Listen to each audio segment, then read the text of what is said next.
일상을 드러내는 소셜미디어는 반대로 감추는 도구가 되기도 합니다. 이런 소셜미디어의 함정은 아동학대 사건에서도 확인됩니다. 경북 구미에선 친엄마가 3살 난 딸을 빈집에 두고 와 숨지게 한 사건이 있었습니다. 저희 취재진은 친엄마가 소셜미디어에 올린 걸로 추정되는 딸의 사진을 입수했습니다. 옆엔 말 좀 잘 들으라고 써 있었습니다. 하지만 이땐 아이를 버리고 나온 지 이미 석 달이 지난 뒤였습니다. 전북 익산에서 태어난 지 2주 된 아들을 숨지게 한 사건도 비슷합니다. 부부의 소셜미디어엔 아이를 향한 애정이 담겨 있습니다. 이걸 본 주변 사람들은 아이를 때릴 거라곤 생각하지 못했을 겁니다.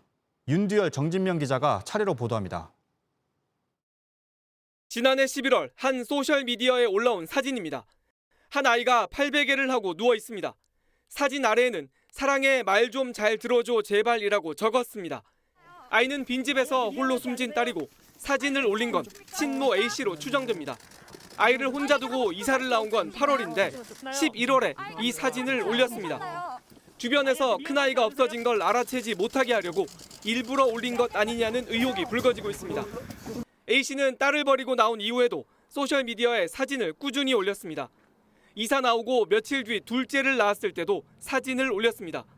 올해 초에는 2021년 더 행복하자고 지금 남편과 찍은 사진을 올리기도 했습니다. 하지만 A씨와 소셜미디어를 통해 알고 지낸 한 또래 엄마는 지난해 8월부터 뭔가 이상한 점이 있었다고 했습니다. 택시 바꾸고 나서부터 첫째 사진이 그냥 몽땅 없어지더라고요. 그래서 무슨 일인가 이런 생각이 들었는데 첫째 사진은 다 없애고 둘째 사진만 올리더라고요. 숨진 3살 아이는 부검이 이미 끝나 장례를 치르고 화장까지 마친 것으로 파악됐습니다. 경찰은 살인 혐의로 구속한 A씨를 내일 검찰에 넘길 예정입니다. JTBC 윤두열입니다.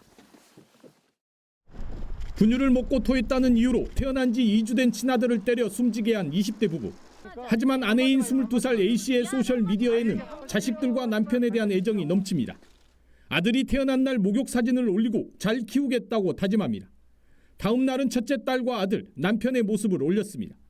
남편인 24살 B씨도 댓글로 애틋한 마음을 표현합니다. 프로필 사진에는 남매 이름과 함께 내 새끼들이라고 적었습니다. 소셜미디어에서만큼은 자식들을 잘 키우는 듯한 모습입니다.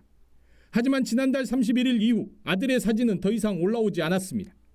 이 부부는 출산 후 집으로 돌아온 이달 초부터 아들을 7차례 때린 것으로 조사됐습니다. 침대에 던지기까지 했습니다. 첫째 딸은 같이 살지도 않았습니다. 지난해 2월 아동학대로 부모와 떨어져 아동보호 전문 기관에서 보호 중입니다. 검찰로 넘겨지기 전 모습을 드러낸 부부는 아무 말도 하지 않았습니다. 마지막으로 아이에게 한마디만 남겨주십시오. 경찰에 따르면 부부는 같이 아들을 때렸다고는 인정했지만 숨지게 된 책임은 서로에게 떠넘겼습니다. 아기는 마지막으로 폭행당한 뒤인 지난 7일부터 제대로 먹지 못했고 병원에도 가지 못했습니다. 결국 사흘 뒤인 지난 9일 자정쯤 숨을 거뒀습니다. 못 봐니까 숟가락으로 막 떠서 먹여보기도 했고 그랬어요. 근데 그 상황을 지켜보면서 병원을 안 데려간 거지, 멍 때문에. 경찰은 부부를 살인과 아동학대 중상해 등의 혐의로 검찰에 넘겼습니다. JTBC 정진명입니다.